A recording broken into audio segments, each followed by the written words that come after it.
Hello there! Welcome to the Mollylorian, a place for all things The Mandalorian, Star Wars, and more, made by a fan for the fans. Today we'll be breaking down which Mandalorian actor appears in the infamous Beskar suit when. There are a few disclaimers I want to state before I dive in. Most of these observations are my own and have not been confirmed by the actors themselves. I made most of my inferences right from the Disney Gallery The Mandalorian series and from the actors' Instagram accounts, but that doesn't necessarily mean they're correct. What I did mainly was study the actors' different physiques and how they move on screen. I also don't mean to take away from the lead actor's performance when I discuss that of the others. I believe credit goes where it's due, and at the end of the day, he breathes life into the character that wouldn't be the same without all of these awesome guys. Okay, now it's time to get into it. There are 4 actors who have suited up to play Din Djarin. The first and most well-known is the Mandalorian himself, Pedro Pascal. Din is also portrayed by Brendan Wayne, Latif Crowder, and Barry Lowin. The work of these 4 men together is what truly brings Din to life and has made him the lovable character we all know and, well, love. We'll focus on Pascal first. The actor is the face, voice, and epitome of Din Djarin. He was hand-selected for the role by Jon Favreau and Dave Filoni, which he's discussed in several interviews and in the Disney Gallery The Mandalorian's 3rd episode entitled Cast. Unfortunately, during the filming of Season 1, Pascal had scheduling conflicts between The Mandalorian and rehearsals and performances of the Broadway play King Lear. Thus, when we see Din in Season 1, it's not usually Pascal himself in the suit, though he still did get to do some things. A Twitter thread suggested that Lucasfilm spliced footage of Pascal in the suit for the hero moments in Season 1, including Din walking into the Navarro Cantina with his new silver suit of armor. Still, his lack of presence in the suit doesn't take away from his performance in Season 1 at all. His work in the recording studio to capture Din's iconic voice is absolutely impeccable. He did get to be present in the suit during his helmetless scene in Chapter 8 Redemption, which actually cost him a few stitches on his nose thanks to an on-set accident. Pascal had his chance to really shine in Din's Beskar during Season 2. From my observations, he was in the suit for at least part of every episode in that season, and for some, he was in the suit almost the entire time. This is the case for Chapter 9 The Marshal and Chapter 10 The Passenger, where I made a lot of my observations about what makes Pascal unique in the suit. One of the most notable details is what Pascal's fans have coined as the stance. This is when the body weight is transferred mostly to one hip. We can see that Din does this quite often in Chapter 9.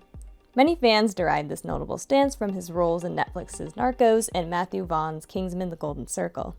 In addition to this stance, Pascal uses his hands and arms for emphasis in many cases, whether it be swinging them to walk or setting his hands on his hips for frustration or focus. Another hint is Din's voice. In Season 1, it sounds crystal clear aside from Din's vocoder or modulator. If you listen closely in Season 2, especially in Chapters 9 and 10, you'll be able to hear that Din's voice sounds a bit stuffier than usual. This is because of Pascal's microphone within the helmet during filming. As opposed to recording Din's voice in a studio, Pascal records his voice right inside the helmet whenever he's in the suit. In terms of physique, Pascal appears broad in the shoulders whenever he's in the suit. If Din's looking pretty buff, chances are it's Pascal. And, of course, whenever you're seeing Din's face, that's Pascal. Behind-the-scenes shots reveal that Pascal was for certain in the Beskar during Chapters 9, 10, 11, 12, 15, and 16 of The Mandalorian, though his incredible work whenever he's not physically in the suit should be just as celebrated.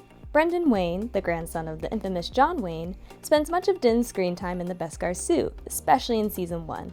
Whenever you see Din in Season 1, chances are it's Wayne within the armor. His gunslinging is what helps to capture the man-with-no-name aesthetic that has made Din the space cowboy he is.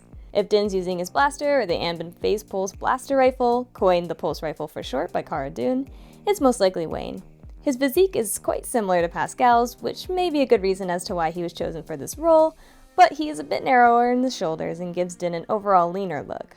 As compared to Pascal's stance, Wayne usually distributes his weight evenly.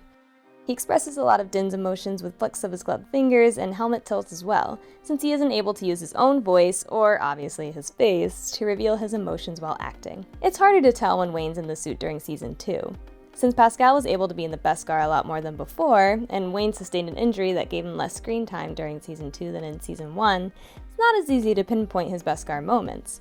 I also find that I have a hard time differentiating between Wayne and Barry Lowin in Season 2. Disney Gallery The Mandalorian footage tells us that Wayne was in the suit during the boat sequence in Chapter 11 The Heiress, and an Instagram direct message confirmed that he was in the suit during the soup sipping scene that opened Chapter 12 The Siege. But otherwise, you can assume that a leaner-looking Din in Season 2 is either Wayne or Lowin. Latif Crowder has coined the nickname Brawler Mando for his contributions within the Beskar. Whenever you see Din pulling his best Mandalorian moves, you can bet it's Crowder in the suit making it happen. He's extremely gifted in his training and does an excellent job of maintaining that within Din's armor.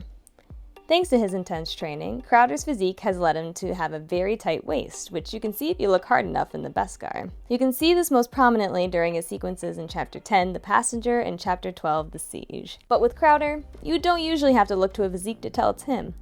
Fight scenes like the droid encounter in Chapter 6, The Prisoner, and the Juggernaut sequence in Chapter 15, The Believer, are given Crowder's signature flair that reflects the tough and skilled toolset of a true Mandalorian. It's safe to say that Crowder appears in this suit at least once an episode in both Seasons 1 and 2. Barry Lowin is the fourth and final actor who brings Din's Beskar to life.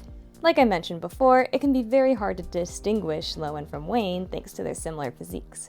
I believe Lowin is the one who steps in when both Pascal and Wayne aren't available to act in the Beskar, which happened mostly in Season 2 after Wayne was injured. Behind-the-scenes footage from Disney Gallery, The Mandalorian tells us he definitely lended his performance in Din's TK-593 Imperial armor during Chapter 15, The Believer, just before Pascal slipped on the armor for the helmetless sequence. It's also been said that Lowin shot most of the speeder sequences for Chapters 9 and 10. One thing I look for to distinguish Lowin from Wayne is the movement of Din's helmet. While Wayne is dynamic in his helmet movements, Lowin tends to stay in a particular tilt and keeps the rest of Din's body still. This isn't something I can confirm, but the difference is enough for me to make an inference that this is the case, which can be seen in Chapter 16, particularly in the cantina and bridge scenes. While Pascal's portrayal of Din is iconic and impeccable, Din Djarin wouldn't be the same without all four of these actors. That doesn't take anything away from him. If anything, it's a testament to how seamlessly they're able to transition and make things work to bring such a wonderful character to the screen. Each unique flair has made Din such a lovable character, and I've loved seeing how they all play their various parts to make it happen. Their support of one another only makes it better, something you can often see on their social media as they exchange posts of praise and comments of gratitude. I hope you enjoyed today's video.